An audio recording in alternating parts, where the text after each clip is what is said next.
Every Mardi Gras morning in New Orleans, while most of the city is still sleeping off the previous night's revelry, something extraordinary begins to stir in the bohemian Bywater neighborhood. It's not the sound of float wheels rolling or marching bands warming up. It's the swell of noise of a party in the making, people laughing, the clink of hand-sewn beads, and the excitement of artists, dreamers, and partiers preparing for one of Mardi Gras' most beautiful and deeply meaningful traditions, the March of the Société de Sainte-Anne.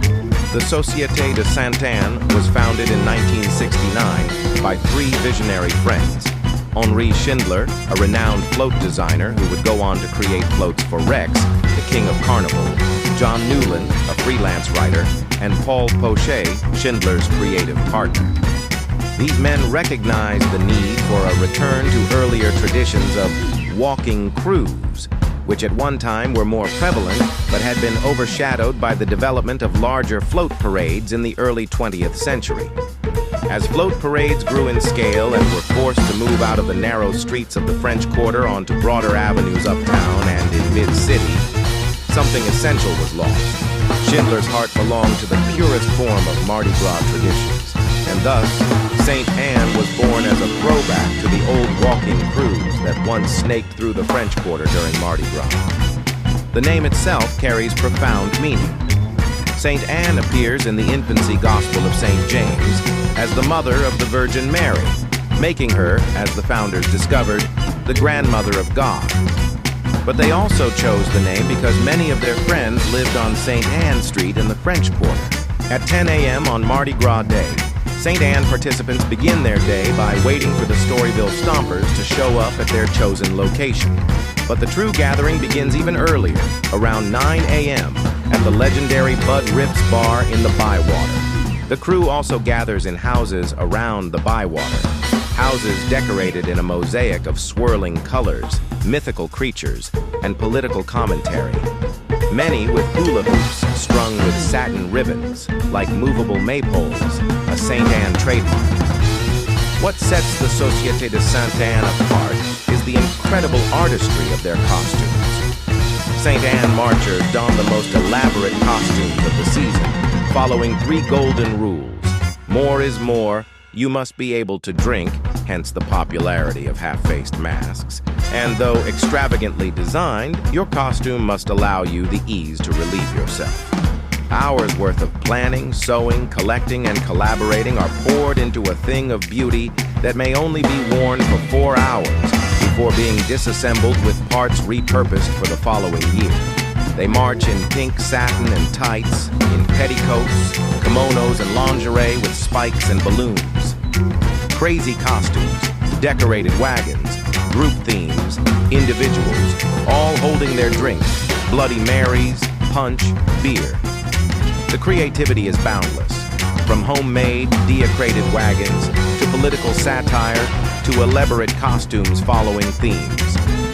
The Storyville Stompers brass band leads the procession from the Bywater up Burgundy Street and through the French Quarter to meet and merge with Rex on the corner of Royal and Canal. The group gathers in the Bywater neighborhood each Mardi Gras morning, passing through the Faubourg Marigny and French Quarter, with many passers-by joining alongside as they parade, though the original crew can be identified by their crab nets, hula hoops decorated with streamers carried on long poles, and the presence of the Storyville Stompers. This tradition began so that Henri Schindler, the Rex designer, could get a full view of his creations in action. Though Henri no longer parades with Sainte Anne, the tradition to meet Rex on Canal Street continues. But for many participants, the most meaningful part comes after the parade reaches Canal Street. For a core of the crew of Sainte Anne, this is just the beginning. This group continues the journey back through the French Quarter to Jackson Square, where they cross Decatur Street, climb the steps up to the moonwalk that runs alongside the Mississippi River, and descend the steps that go down and disappear into the river. During the AIDS crisis in the 1980s, the crew began a tradition of honoring departed friends and loved ones by carrying their ashes to the Mississippi River. Participants mix cremated remains with glitter, placing them in small pouches that are sewn onto costumes or carried during the march. At the riverbank, Families and friends release these ashes into the muddy waters as a final farewell. The signature crab nets are then dipped into the river and lifted high, spraying the Mississippi water over the crowd in a baptismal blessing. You'll hear the Storyville Stompers switch from New Orleans jazz ballads to a haunting version of A Closer Walk with Thee, and that's when the magic begins. The history of New Orleans has always centered around the river, and the river represents the heart of New Orleans, the waterway that gave birth to the city and flows through the lives of all who call it home. The Société de Sainte-Anne represents something beyond spectacle.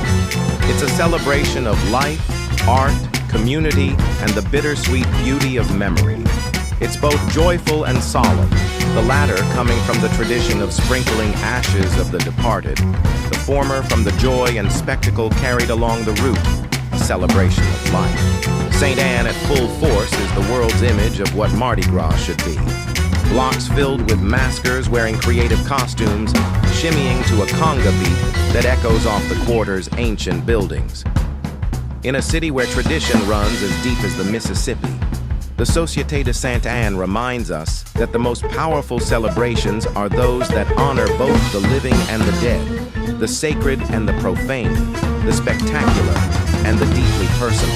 If you enjoyed this deep dive into New Orleans' most beautiful Mardi Gras traditions, subscribe to New Orleans Bound for more stories about the culture and history that makes this city so magical.